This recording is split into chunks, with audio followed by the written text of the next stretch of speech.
Presiden Joko Widodo akan menghadiri konferensi tingkat tinggi APEC di San Francisco yang berlangsung 15 November hingga 17 November.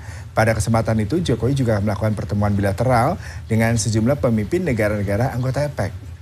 Kita bergabung dengan jurnalis VOA, Virginia Gunawan.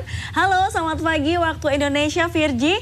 Virgi, sejauh ini apa yang sudah dicapai Indonesia dalam KTT APEC ini?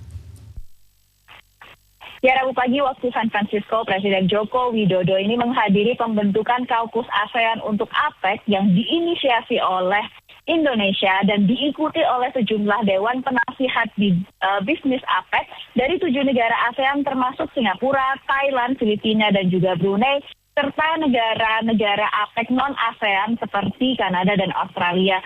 Presiden Jokowi yang tiba Selasa malam waktu San Francisco sebelumnya ini hadir dan memberikan sambutan akan inisiasi Kaukus ini dengan target yang berfokus pada 3 bidang, diantaranya untuk mempercepat transisi energi termasuk dalam bidang electric vehicle atau kendaraan listrik, pencapaian netralitas karbon, serta pembayaran digital lintas batas.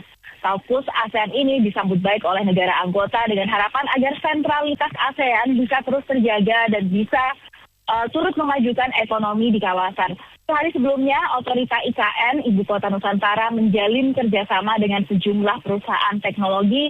Salah satunya adalah dengan melakukan penandatanganan MOU atau Nota Kesepahaman yang dilakukan dengan Microsoft yang punya fokus untuk menyediakan teknologi yang menyokong visi dari IKN sebagai kota yang cerdas. Selain Microsoft, ada 3 perusahaan teknologi lain yang juga menandatangani MOU sebagai bentuk partisipasi global untuk membangun IKN. Nah, dalam kuliah umum yang dilakukan di Stanford hari ini, di mana juga ada penandatanganan MOU untuk membangun institut atau lembaga untuk penelitian antara Stanford dan IKN, VOA sempat menanyakan kepada Presiden Jokowi tanggapan beliau terkait MOU yang ditandatangani, namun hanya dijawab dengan senyuman oleh Presiden Jokowi. Selanjutnya, Presiden akan ikut pertemuan bilateral dan juga multilateral lain di KTT APEC untuk mendorong kemakmuran di kawasan, terutama di bawah sejumlah payung kerangka kerja dan perjanjian-perjanjian yang ada lainnya. Ya. Kita bicara mengenai suku bunga ya, kita melihat suku bunga di Amerika Serikat, The Fed cukup tinggi. Apakah APEC juga menaruh perhatian terhadap isu tingginya suku bunga di sana? Ya, dalam pertemuan Menteri Keuangan anggota APEC yang sudah selesai, salah satu bahasan yang dilakukan itu adalah soal suku bunga yang konsisten tinggi, terutama di negara-negara seperti Amerika Serikat dan Uni Eropa untuk mendinginkan ekonomi mereka.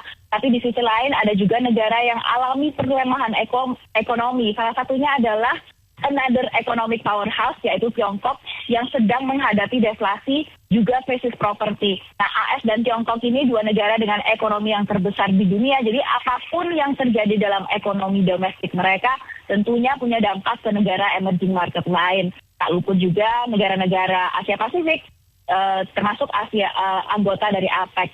APEC 2023 di San Francisco ini juga jadi kesempatan kedua bagi Presiden AS Joe Biden dengan Presiden Tiongkok Xi Jinping untuk bertemu setelah pertemuan mereka di forum G20 di Bali tahun lalu. Pertemuan ini diamati dengan seksama untuk melihat bagaimana kedua negara ini akan bermanuver dengan kebijakan ekonomi, lalu juga ada kompetisi ekonomi kedua negara termasuk upaya mereka untuk menarik sekaligus menjaga agar tidak mengulang krisis yang terjadi di negara-negara Asia. Meski punya banyak hal yang bertolak belakang dari krisis mereka, tapi dari sejumlah statement yang sudah keluar dari pertemuan APEC tahun ini, kedua negara sama-sama setuju bahwa perang menjadi salah satu tantangan untuk stabilitas ekonomi dunia. Pertanyaannya, bagaimana nanti kira-kira APEC bisa jadi wadah solusi bagi tantangan baru ekonomi global? Kita tunggu deklarasinya apa saja yang akan muncul dari APEC tahun ini. Yuda. Baik, terima kasih laporan langsung Virginia Gunawan yang saat ini berada di San Francisco, Amerika Serikat. Terima kasih.